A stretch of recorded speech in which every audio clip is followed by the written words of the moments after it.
Bapak Ibu Saudara, saya Pendeta Henry Tandianta MBS. Di dalam setiap penayangan saya akan mengulang-ulang lagi yang kita sebut dengan cek saja. Bapa yang tidak pernah jadi Allah, Bapa yang bukan Allah, selalu disanjung-sanjung, ditinggikan, dimuliakan, disembah-sembah sebagai Allah. Sementara Yesus Kristus yang jelas-jelas Allah sejak sebelum segala abad, sekarang sampai selamanya, malah dihina-dinakan. Baik, kita akan membahas tentang gini ya. Memang judulnya sengaja saya buat supaya menarik begini. Ajaran Tritunggal, Yesus punya titik di surga. Nah, supaya menarik toh ya. Jadi saya dapat bantahan dari Tritunggal, ya sudah tahulah Tritunggal itu maha sesat yang mengagung-agungkan Bapa sebagai Allah, padahal Bapa tidak pernah jadi Allah ya. Baik, lalu mereka menjelaskan bahwa orang Tritunggal maha sesat ini menjelaskan Yesus waktu naik ke surga kan masih berwujud manusia itu Pak, di dalam Kisah Para Rasul 1 ayat 9 iya. Karena harus didahului baca dulu Kisah 1 ayat 3. Yesus menampakkan diri untuk membuktikan dia hidup. Betul? Berarti Yesus masih bolong tangannya, betul. Kakinya masih bolong, betul. Lambungnya masih bolong, betul. Rambutnya masih gondrong menurut kalian, betul. Berarti Yesus masih punya titik dong. Betul Pak, lah untuk apa? Bayangin saudara, Tritunggal maha sesat mengajarkan Yesus di surga masih punya titik. Pak ini sesat Pak. Lah iya, kalau sesat kenapa kamu ikutin? Ya. Tritunggal mengajarkan Yesus di surga masih punya titik. Tangannya masih bolong, rambutnya masih gondrong, kakinya masih bolong, lambungnya masih bolong. Ya masih sama dengan waktu naik ke surga. Betapa sesatnya, keterlaluannya pengajaran Tritunggal. Lalu pertanyaan sederhananya, tititnya buat apa Pak? Yesus masih pelihara titit di surga. Sorry ya, saya harus menjelaskan seperti ini untuk bikin Tritunggal nancep ya loh. Supaya beliau itu terbuka betapa selama ini Tritunggal menyesatkan luar biasa. Tititnya buat apa? Buat kawin sama malaikat yang perempuan Pak ya, yang sering disebut bidadari.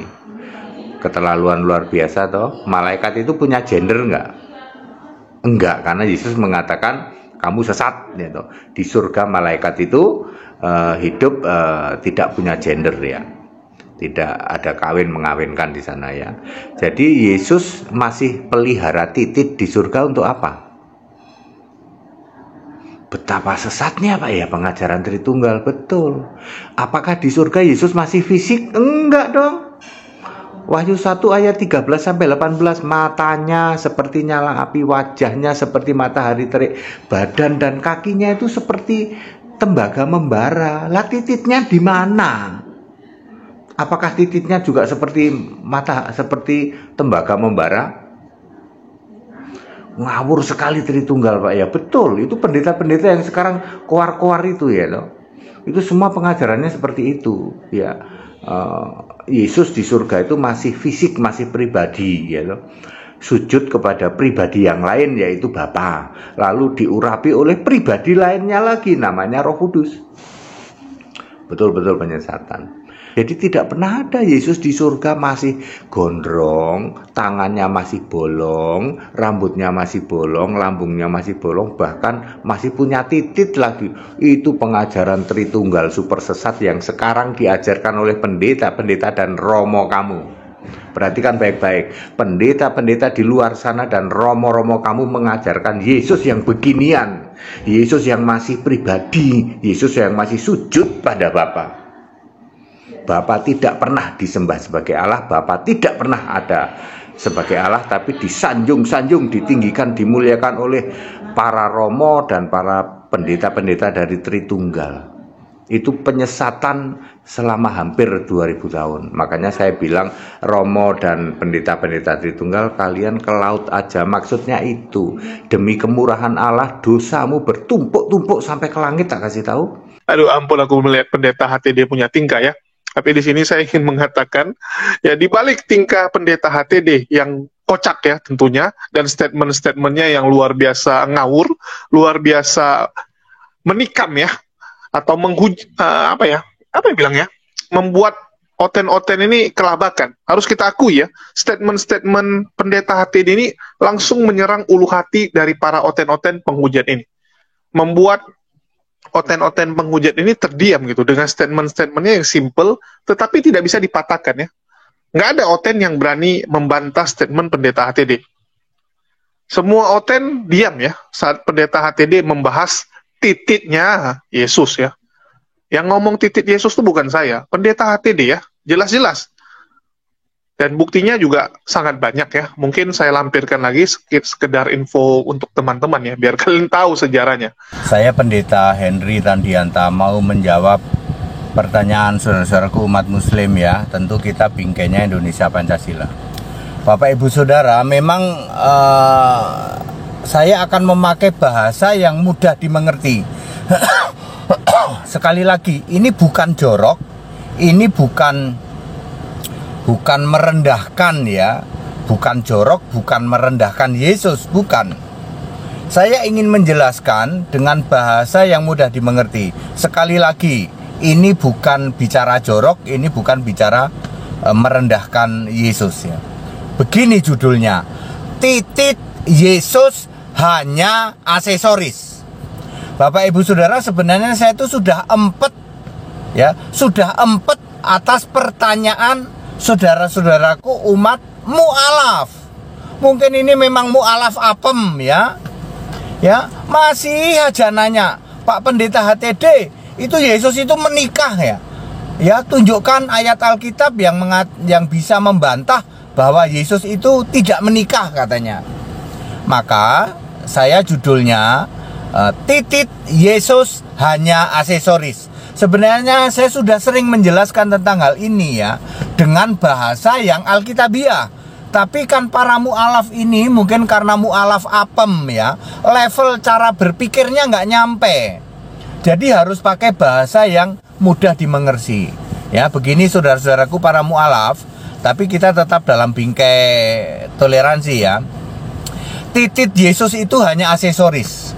Maksudnya fungsinya hanya untuk sekresi, untuk saluran pembuangan air pipis ya no?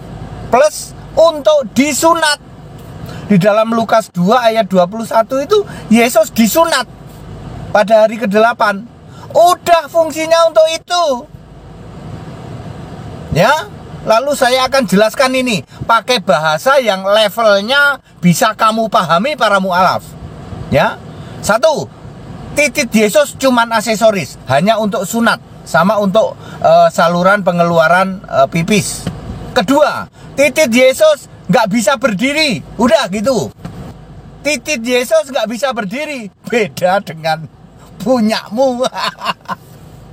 Ya, kalau punyamu kan begitu lihat yang bening-bening lalu siap gerak berdiri, ya, gitu. Ya ini bahasa yang harus disampaikan untuk para mu'alaf. Dia ngertinya itu level begini, bahasa begini. Kalau dijelasin pakai Kejadian 1:28 nggak nyampe pikirannya para mu'alaf itu. Mu'alaf apem. Video ya. Ini untuk Bapak Pendeta ya. Henry Tan dan HMC News. Buat Pak Henry Tan, bertobatlah Bapak ya. Karena Anda itu sudah keterlaluan. Ya. Ketika ada orang yang bertanya, apakah Yesus menikah? Kok kamu larikan ke titik? Ini otak Anda itu dari mana? Kau itu nggak punya sopan santun. Kau itu pendeta apa? Sedangkan sama orang tua kita saja untuk membicarakan tentang alat kelaminnya, itu kita kasar loh, nggak sopan loh. Kalau Yesus ditanya tidak menikah, kan masih banyak jawaban. Tunjukkan dong kalau memang di dalam Alkitab tidak pernah dituliskan Yesus menikah. Sebab Yesus memang datang ke dunia untuk memberikan kasih karunia keselamatan, untuk pengampunan, bukan untuk menikah. Kenapa harus lari ke situ, Pak? Kemudian juga HM Cenius. Nggak usah kamu goreng itu ya. Kamu bilang Yesus impoten lah, segala macam lah. Karena apa? Di pikiranmu itu hanya selangkangan. Sebab Yesus memang telah menyangkal keinginan dagingnya ketika dia datang sebagai manusia. Jadi pikirannya bukan untuk selangkangan menikahi banyak perempuan, apalagi anak kecil. Nggak ke situ HM Cenius, ya. Tetapi Tuhan Yesus datang sebagai manusia, ya, manusia sejati, di mana hawa nafsunya telah dia salibkan dan tidak diberikan untuk banyak perempuan, apalagi untuk anak kecil. Jadi kalaupun Yesus tidak menikah, kenapa kalian malah menghujat Tuhan Yesus, malah merendahkan? Justru itu Allah kenapa Yesus darahnya bisa mengampuni kita, karena hawa nafsunya tidak diberikan untuk perempuan. Jadi tidak usah terlalu digoreng. Sedangkan kita membicarakan punya orang tua kita saja, itu kita nggak sopan. Makanya Pak Henry Tan, bertobatlah. Yesus Kristus memang datang sebagai manusia sejati, tetapi dia datang untuk memberikan kasih karunia keselamatan, memberikan pengampunan, bukan untuk menikah. Kenapa Yesus tidak menikah kalian rendahkan? Apakah di otak kalian hanya selangkangan? Gimana kalau kita balikan? Oh, ternyata tititnya si itu digunakan untuk menggauli banyak perempuan dan anak kecil. Kalau itu kita balikan gimana? Kalian bilang menistalah apalah. Sampai kamu buat gambar-gambar seperti itu. Ya, buat Pak Henry Tan, bertobatlah kau. Ya, kau sudah keterlaluan menghujat, menghina Tuhan Yesus. Dan HM Cenius nggak usah terlalu kau goreng, kau bilang Yesus impoten dan lain sebagainya. Tapi Tuhan Yesus telah menyalibkan hawa nafsunya, ya, dan datang hanya untuk memberikan kasih karunia keselamatan dan pengampunan. Nah, Tuhan Yesus memang datang ke dunia untuk memberikan teladan dan juga pengampunan. Itulah kenapa pastor-pastor, suster, mereka tidak menikah. Mereka memberikan hidupnya sepenuhnya untuk Tuhan, karena mereka mencontoh teladan Yesus. Sebab Tuhan Yesus berfirman, ya, kerajaan surga bukan tentang hal makanan dan kawin-mawin. Ya, kalau di otakmu memang hanya selangkangan, kawin-kawin mulu. Jadi jangan paksakan Yesus itu harus menikah, karena dia adalah Allah itu sendiri yang telah mengosongkan dirinya, ya. Dan darahnya yang suci memberikan kita pengampunan. Kalau dia menikah, dia masih tidak bisa menahan hawa nafsunya, ya nggak suci dong, ya. Oke, bertobatlah Pak Henry Tan dan HM Cenius. Nggak usah kamu hujat Tuhan Yesus, nggak usah kamu goreng, lalu kamu bilang Yesus lah impoten lah segala macam. Karena Tuhan Yesus, ya, dia bisa menawan hawa nafsunya. Dia bisa hidup suci, hidup kudus, supaya kita juga mencontoh teladan Tuhan Yesus, bahwa kita juga sebenarnya bisa hidup kudus, ya. Kita caci maki mereka, merendahkan Tuhan Yesus. Kita tidak boleh membalas kejahatan dengan kejahatan.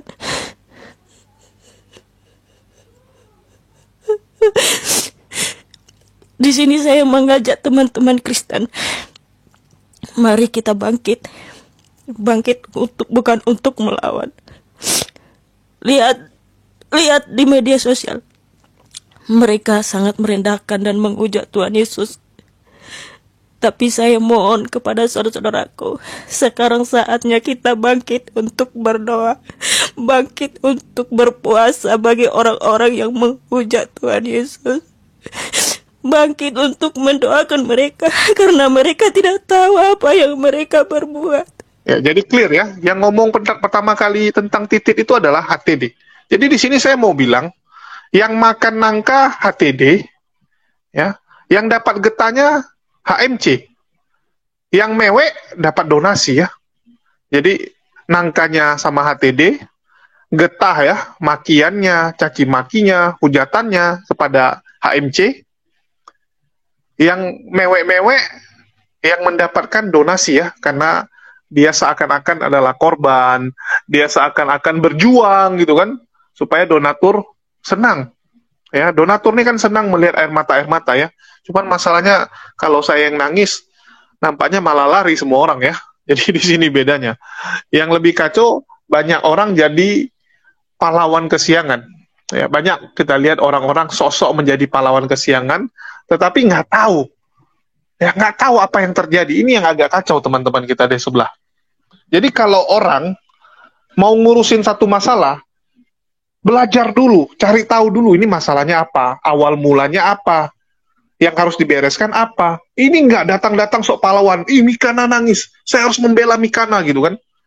Banyak kita lihat ya, polemikus Kristen, itu sok-sok jadi pahlawan kesiangan. Wah, titik Yesus dibahas, kita akan hajar, kita akan lawan gitu kan. Saya bingung gitu. Yang ngomong pendeta HTD, yang diserang saya, ini kalian sakit jiwa atau apa gitu. Bahkan yang WA saya ya, ini banyak yang komplain, yang nelepon, yang mencoba mengintimidasi ya. Padahal saya baru bilang, beberapa bulan ini cukup tenang. Nggak ada lagi oten-oten aneh yang menghubungi saya. Yang dari penonton ya, atau dari yang kita nggak kenal. Udah cukup lama tenang, tiba-tiba ini mulai lagi ya, menggila. Di sini saya ingatkan, pengancaman itu bisa kena hukuman pidana, kawan-kawan. Santai ya, jangan kalian maki-maki saya. Saya nggak kenal kalian. Ya, terus saya cuma menyampaikan apa yang disampaikan pendeta HTD. Kenapa saya yang dimarah? Saya tanya pendeta HTD, nggak ada yang cari Anda? Oh, nggak ada. Kalau ada yang nyari pun belajar gitu. Ada yang nyari pendeta HTD, permasalahan titik ini, tapi dia ingin belajar. Kenapa pendeta HTD sebut titik? Bukan maki-maki pendeta HTD. Bukan marah-marah kepada pendeta HTD. Ini beda ya. Kok sama saya marahnya gitu? Saya meneruskan apa yang pendeta HTD omongkan. Channel-channel lain juga banyak tuh yang meneruskan. Nggak ada yang ngamuk-ngamuk. Entah kenapa ya. Kalau saya itu macam selalu salah kalau di mata Oten. Orang kalau udah sensi, ya memang seperti itu. Kita kalau nggak suka sama seseorang, orang itu nggak ngapa-ngapain pun salah. Ya, mungkin itu yang sedang ada di perasaan teman-teman kita sebelah, yang penghujat ya, bukan semua. Oten-oten yang kejang-kejang, yang kepenuhan roh kepada HMC ya, yang kepenuhan roh gitu, karena rohnya ini yang nggak terima. Jadi mereka tuh tetap akan mencari kesalahan saya. Tetap akan ya menyangkut pautkan sesuatu yang nggak ada hubungan padahal. Di sini jelas, yang ngomong HTD ya, yang ngomong HTD, bukan saya. Saya menyampaikan ulang. Dan bukan saya saja yang sampaikan ulang. Semua orang juga bilang, HTD itu kenapa ngomong seperti itu? HTD kenapa? Tiba-tiba mengatakan titik Yesus hanya aksesoris. Titik Yesus nggak bisa berdiri. Kan HTD yang ngomong. Kita tanda tanya boleh dong gitu. Bagaimana mungkin yang namanya titik itu hanya aksesoris? Cobalah. Apakah tidak bisa dipakai lagi atau apa gitu kan, orang tanda tanya. Kita bertanya dalam narasi itu, tapi ini entah kenapa teman-teman kejang gitu kan. Yang lebih pintar sebenarnya ya Mikana, harus saya akui. Dia curi start gitu kan. Dia curi start langsung nangis-nangis gitu kan. Saya nggak pernah kepikiran ya dalam dunia debat ini kita pakai cara seperti itu. Yang saya tahu biasanya oten-oten ini ya ngajak debat, marah gitu ya. Saya pikir Mikana akan ajak saya debat. Udah kita bahas yuk. Saya buktikan bahwa titiknya itu nggak seperti itu gitu. Nah, itu masih lebih seru gitu. Ditantang membahas itu. Ini nggak mewek dia. Nangis kawan-kawan. Saya juga termasuk syok ya. Saya sudah 1,5 tahun mau 2 tahun di dunia debat. Tapi saya nggak pernah melihat lawan debat saya itu. Lawan diskusi saya menggunakan jurus nangis. Nggak ada. Jurus tebas leher orang ada gitu. Jurus maki orang, jurus hujat orang, itu sering gitu. Tapi jurus nangis ini baru pertama dan cukup aneh ya. Cukup unik kalau kita bilang. Cukup unik, pintar caranya. Jago ini satu kawan ini. Dan tentu saja ya, di balik tangisannya itu banyak orang lah yang menjadi tersentuh, banyak orang menjadi pahlawan kesiangan gitu. Saya nggak tahu apakah Bang Luga ini akan membela Mikana juga, karena Luga ini kan salah satu fans Mikana. Tadi malam Luga nelepon saya, cuman karena saya lagi di luar, nggak saya balas, nggak saya angkat, nggak saya balas juga chattingnya gitu. Saya nggak tahu apakah dia mencari saya untuk membela Mikana juga. Karena banyak pasti orang-orang yang sok mau jadi pahlawan, membela seorang perempuan ya, yang mereka anggap mungkin, wah lumayan gitu Mikana ya.